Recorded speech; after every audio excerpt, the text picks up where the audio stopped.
भारत ने defence technology में एक बहुत बड़ी कामयाबी हासिल की है। डीआरडीओ ने एक ऐसा सफल टेस्ट किया है जिसने दुनिया का ध्यान अपनी तरफ खींचा है। चलिए आज इसी हाइपरसोनिक अचीवमेंट के बारे में बात करते हैं कि आखिर ये है क्या और इसके मायने क्या हैं। जी हाँ, ये कोई छोटी मोटी बात नहीं है। ये डिफेंस सेक्टर में एक कह सकते हैं कि एक इतिहास रचने जैसा है। तो इस पूरे विश्लेषण में हम यही समझने की कोशिश करेंगे कि डीआरडीओ का ये जो हाइपरसोनिक टेक्नोलॉजी टेस्ट है ये असल में है क्या, और हमारे देश की सिक्योरिटी के लिए और दुनिया में हमारी जगह के लिए ये कितना ज़रूरी है। तो चलिए सबसे पहले उस बड़ी खबर से शुरू करते हैं जिसकी वजह से भारत दुनिया के कुछ गिने चुने पावरफुल देशों के क्लब में शामिल हो गया है। जी हाँ, हम बात कर रहे हैं भारत की इस हाइपरसोनिक छलांग की। लेकिन इस अचीवमेंट को पूरी तरह से समझने से पहले ये जानना बहुत ज़रूरी है कि ये शब्द हाइपरसोनिक, इसका मतलब क्या होता है। आखिर इस स्पीड में ऐसा क्या खास है। तो चलिए सीधे पॉइंट पर आते हैं। जब हम कहते हैं कि कोई चीज़ हाइपरसोनिक स्पीड से चल रही है तो इसका असल मतलब क्या है। इसका जवाब बस एक नंबर में छिपा है, माक 5। यही वो मैजिकल नंबर है, वो लाइन है जो सुपरसोनिक और हाइपरसोनिक के बीच का फर्क तय करती है। और यही चीज़ इसे इतना इतना खतरनाक और पावरफुल बनाती है।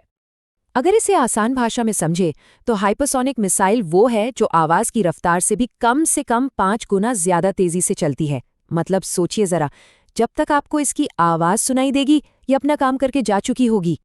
अच्छा, तो इतनी ज़बरदस्त रफ्तार का फ़ायदा क्या है। देखिए, इसके 2 मेन स्ट्रेटेजिक फ़ायदे हैं। एक तो ये कि ये पलक झपकते ही अपने टारगेट तक पहुंच जाती है, दुश्मन को सोचने समझने का मौका ही नहीं मिलता। और दूसरा, इसकी स्पीड और हवा में मैन्यूवर करने यानी दिशा बदलने की जो काबिलियत है वो इससे लगभग हर एयर डिफेंस सिस्टम के लिए एक तरह से अजेय बना देती है। ठीक है, तो अब हम ये तो समझ गए कि हाइपरसोनिक क्या होता है। अब जरा ये देखते हैं कि जो डीआरडीओ ने टेस्ट किया उसमें क्या क्या खास बातें थीं। मतलब भारत ने कौन से टेक्निकल चैलेंज पार किए हैं। इस टेस्ट में 4 बड़ी बातें निकल कर आईं। सबसे पहली, स्क्रैमजेट इंजन का सफल टेस्ट। ये इंजन इस पूरी टेक्नोलॉजी का दिल है, समझिए। दूसरी बड़ी बात, इसने 2000 डिग्री सेल्सियस से भी ज्यादा का तापमान झेला। ये गर्मी हवा के घर्षण से पैदा होती है। तीसरी चीज, इसने एक लंबी दूरी तक अपनी हाइपरसोनिक स्पीड को मेंटेन रखा, जो बताता है कि कितना असरदार है। और शायद सबसे जरूरी बात, ये पूरी तरह से स्वदेशी तकनीक है, मेक इन इंडिया का एक जबरदस्त उदाहरण। अब हमने स्क्रैमजेट इंजन की बात की, तो ये होता क्या है। इसका पूरा नाम है सुपरसोनिक कंबशन रैमजेट। देखिए, ये एक बहुत ही कमाल का इंजन है। नॉर्मल रॉकेट इंजन की तरह ये अपने साथ ऑक्सीजन का सिलेंडर लेकर नहीं उड़ता, बल्कि उड़ते उड़ते हवा से ही ऑक्सीजन खींच लेता है। और बस इसी वजह से मिसाइल हल्की हो जाती है और ज्यादा देर तक हाइपरसोनिक स्पीड पर उड़ पाती है। तो टेक्नोलॉजी की बात तो हो गई। अब आते हैं इसके स्ट्रेटेजिक इंपॉर्टेंस पर। आखिर ये टेस्ट भारत के लिए इतना बड़ा अचीवमेंट है क्यों।